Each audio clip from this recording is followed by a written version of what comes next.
here we are, 45 years later, and I can't believe people are still talking about Willy Wonka and the Chocolate Factory, and it probably, the success of this film, and Johnny Depp's film for that matter too, really goes back to the book Charlie and the Chocolate Factory by Roald Dahl. I don't think there's, a third or a fourth grade class that hasn't been read the story by their teacher. It's one story that everybody's heard. And Roald Dahl, he wrote multiple stories. And then why I think it's been so exciting, or why the film, why there's, kids that are 5 years old and people that are 70, 80 years old here tonight, is that you can watch this film with your family, and everybody gets something out of it a little bit different. Kids get something at a different level than what the adults do, than what the grandparents do. So, but that's really a testament to Roald Dahl and how he wrote, and there's kind of a dark side to Roald Dahl's stories.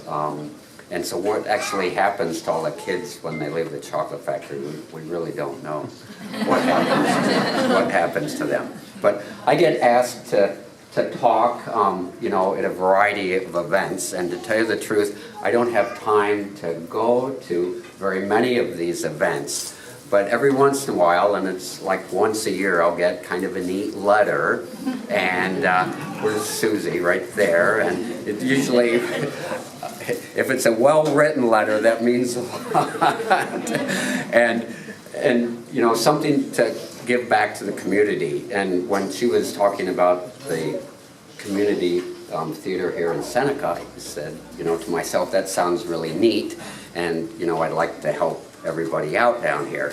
I live in Lowville, which is not too far away, to the north on the Tug Hill Plateau, so we get lots of snow, and I am a veterinarian, so I mainly work on dairy farms in that area.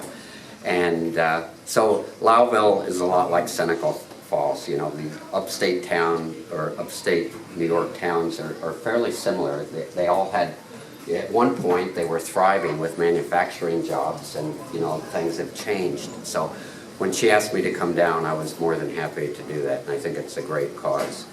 And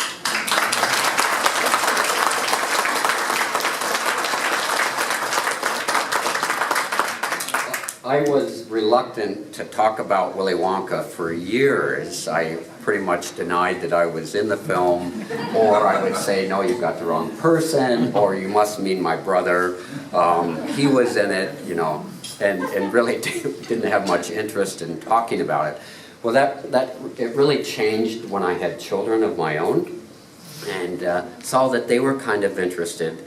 Now they're not interested at all. They're not impressed that their dad was Charlie. Susie said, your wife is coming down too, I'm sure. And I said, she's not impressed either. So I came along. But, so just to give you a little bit of background, I grew up in Cleveland, Ohio, worked at the Cleveland Playhouse, and the children's theater was pretty unique.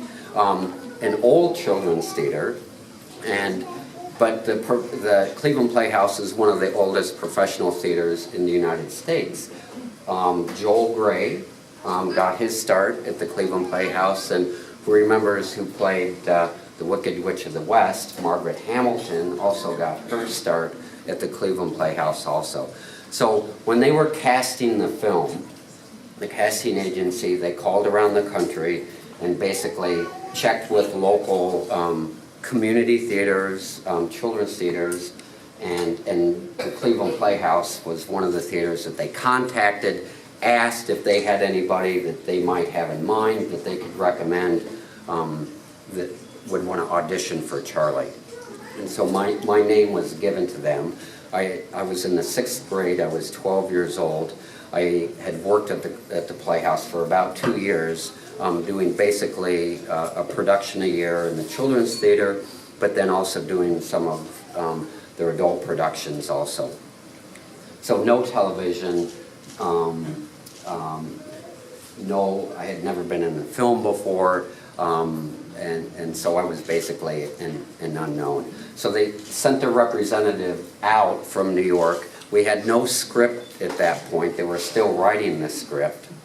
And so I just read from Charlie and the Chocolate Factory. And we just had a tape recorder. So she taped my voice, and she had a Polaroid camera. The older people will know what a Polaroid camera is. So she took several pictures and basically said, you know, I'll take this back to New York. The producer and the director, Mel Stewart, you know, listen to you, see what you look like, and if we're interested, you know, don't call us, we'll call you if you're interested. And probably that was in early June, and in middle of August, they did call and said that they wanted to do a screen test. So I went to New York, and I actually did a scene, you know, from the film with another actor, and so now they could actually see what it looked like, you know, on film. Again, they said, you know, probably you're still in the running. They wanted me to lose weight for the next month, and I was at summer camp, as I recall, so, you know, doing all these activities and everything, and I'm trying to lose weight because Charlie was from a poor family and didn't eat very well. So then they called in August, and it was probably right around the 10th, 11th of August, and said, okay, you're Charlie, and you've got to be in Munich, Germany in 2 weeks to get ready to film. So people want to know about the experience. You know, being in the film was pretty cool. It was neat, a lot of work, okay? But living in Germany when you're 12 years old made a huge impression on me. So when I talk to schools, one thing that I really stress is for kids to take advantage of travel. Travel as much as you can. And in our little county, in Lewis County, you know, a lot of kids, you know, they don't go out of the county. They don't go to New York City, you know, they don't go to Albany, they don't go to Syracuse. So if I can encourage them, encourage their parents to get them out of the county, then I feel like I've done something positive. Which leads me to another point. If it hadn't been for my parents, okay, I never would have been able to take classes at the Cleveland Playhouse. You know, it was because of their support that I was able to take classes. And then in the end, people, you know, well, why didn't you continue? And that's a good question. I just didn't feel that, you know, theater acting was really my calling. Fortunately, I found another calling that, you know, find out what you like to do, and hopefully somebody will pay you to do it. And theater work really wasn't it. I enjoy theater, I support theater, I love movies, but it's a hard way to make a living, especially as a child actor. You know, you can point to Jodie Foster, Ron Howard. They made it from being a successful child actor to an adult, having a professional, successful adult career. But there are a lot of kids that get lost in the shuffle. And so I took a different path. But really, and so my parents, they were supportive at the beginning, but they were also extremely supportive when I said no, that I didn't want to continue, that I wanted to, you know, stay in school and try to get into veterinary school. And so I don't know, you know, I look back at that, and that was probably hard for my father, because he did want to be an actor. And when he retired, that's what he did. So it was probably hard for him to, you know, to support me 100%, but he did, you know. So I was in Germany from August through about the second week in December. And we worked at the Bavarian Film Studio. So actually, and this was 1970, and Munich was a pretty exciting place to be at that point. We were 2 years away from the Munich Olympics, so there was lots of building, and really it was the kind of coming out for Germany after World War II in many ways, just 25 years after. And so they were getting ready to, you know, put Germany, you know, on the world stage again. My father originally came over with me, And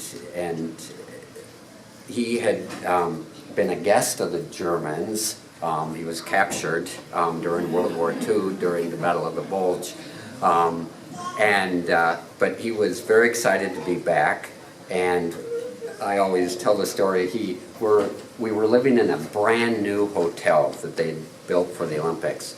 And he goes, boy, this just isn't what I remember, of Germany during the war and after the war. And he said, I'm going to look around and see what else, we can find to live. And he found a very small hotel close to the film studio. In the end, all the other actors and actresses moved to this same hotel. So, and it was great fun to be there. So Dad was over with me for a couple weeks, getting me settled. My sister was getting married, so he had to go back for the wedding. I had to stay and continue working. And then my mother came over and stayed, was my chaperone for the duration of the film. So school, I had to be in school 3 hours a day with my tutor, and so my assignments were sent over, and then I had to send them back periodically.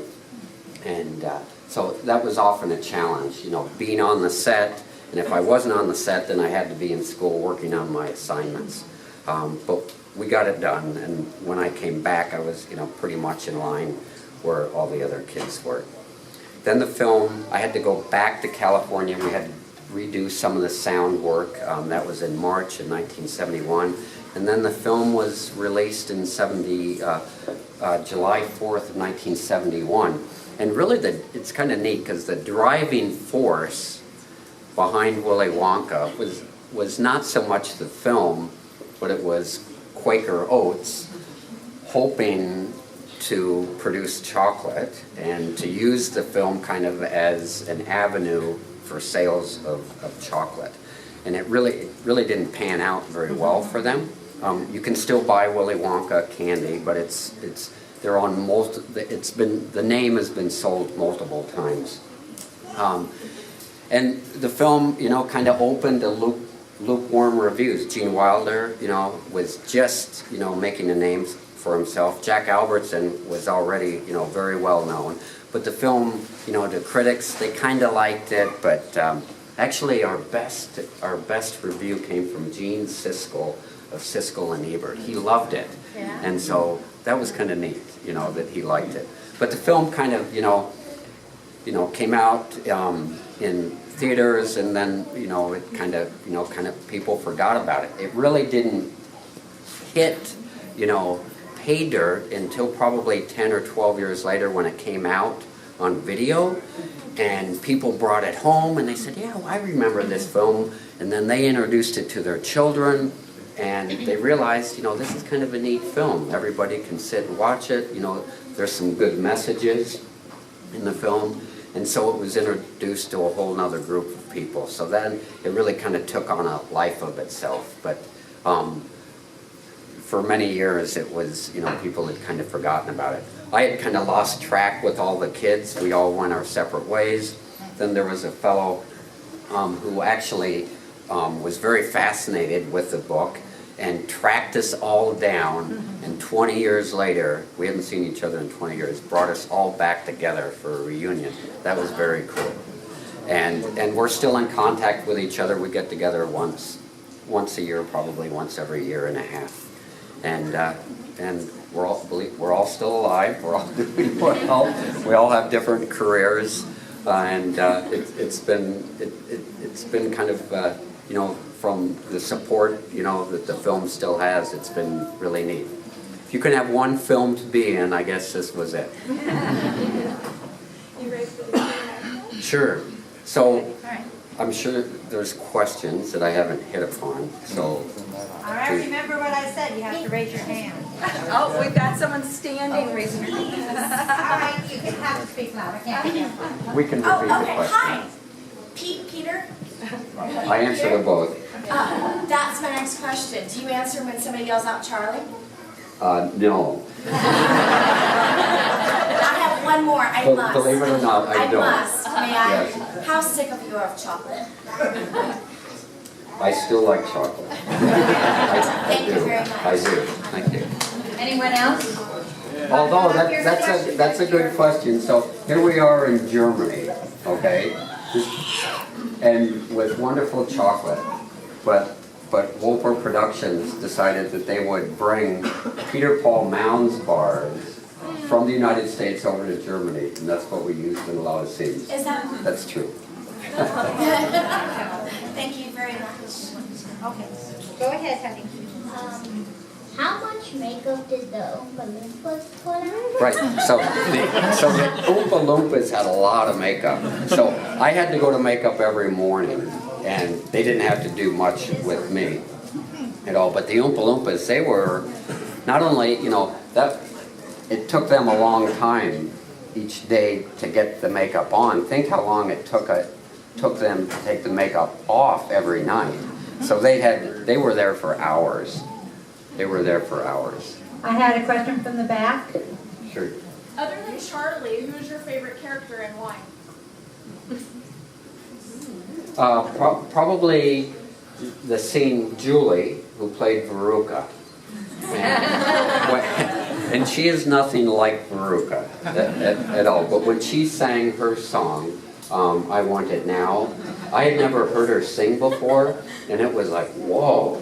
I was very impressed, and so that whole sequence, I thought it was wonderful.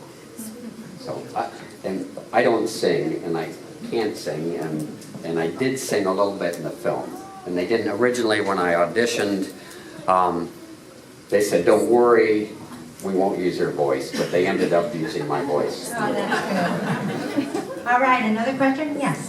So what inspired you to pursue the career that you did? Like, how did you make the leap to veterinary medicine? That's what I'm curious. So after the film, I started, and I grew up in suburbia in Cleveland, not on a farm at all, but I did have some equine experience, and then started working on horse farms, and eventually bought a horse, and I liked working outdoors, I liked working on the farms, and then I met our veterinarian, and he was so happy at what he did. My father was a lawyer. I had no idea what he did. He went to the office, he got in his car, went to the office, he came back, I didn't have a clue of what he did, but I knew exactly what the veterinarian did. And he seemed really happy, and so that just started kind of the ball rolling. So, Okay, I have two questions. I'm so sorry. No, go ahead. I think veterinarians were all kind of unique from the standpoint that most vets know at a pretty early age that's what they want to do. So our clinic in Lauville, we have student externs all the time from all over the world, and most of them, almost all of them know, it's like 12, 13, 14 years old that's what they want to do, and we tend to be kind of a focused type A group of people. Did you know at the time of filming? I'm sorry. No, not at all. Oh, Not so at it was all. after you It were was filmed? after that, yep. All right, I have a question over here, and then I have one over here. Go ahead. I don't know if you already answered this, but what made you become a vet? Well, I think just the enjoyment of working with animals, and what I do as a dairy practitioner, it's really about the relationships. I'm on farms, the same farms, many times throughout the month, so it's really the relationships that you build with people, your clients. That I like the animals, but it's really the relationships that you build with your clients. All right, over here. I was wondering, what was it like to work with Gene Wilder? Was he as quirky off camera as he was on camera? He was, but in a really good way. So his career, like after Willy Wonka, and not because of Willy Wonka, but he started working with Richard Pryor and Mel Brooks, and his career just went through the roof. But he was a wonderful man, both he and Jack. And Jack was pretty much my mentor. I was a rookie, and he really kind of took me under his wing. And Jack was both, but mainly Jack was an extremely humble person, and Jack still is one of the few people that's won an Oscar, Tony, and an Emmy. So, you know, very accomplished actor.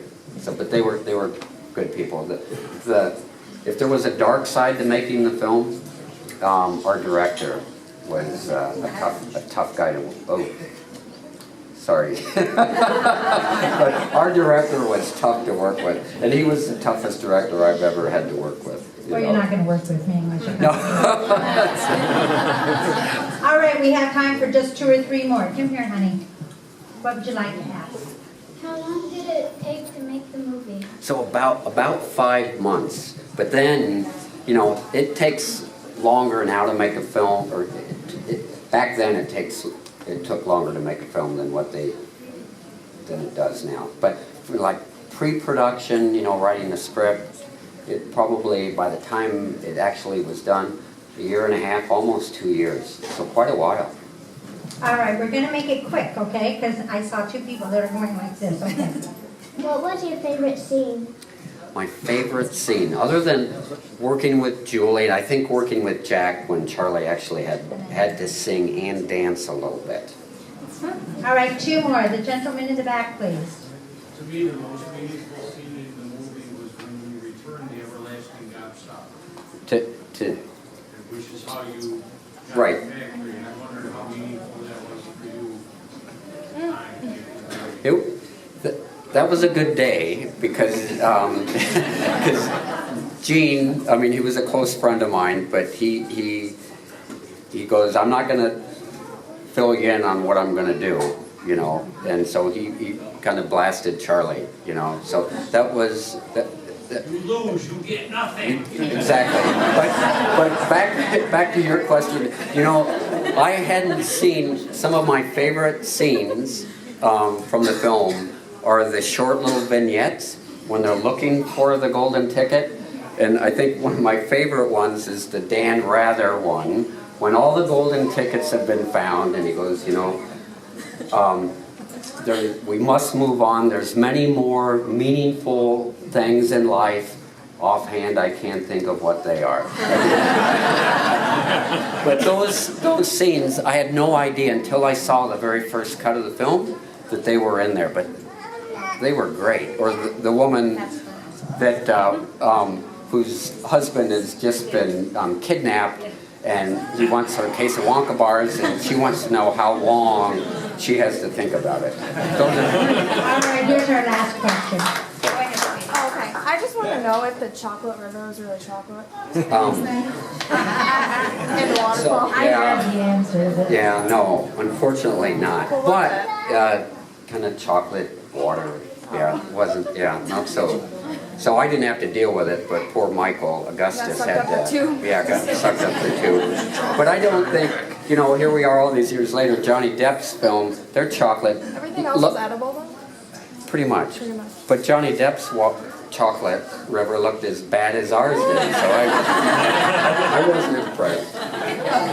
all right, that is it. Okay.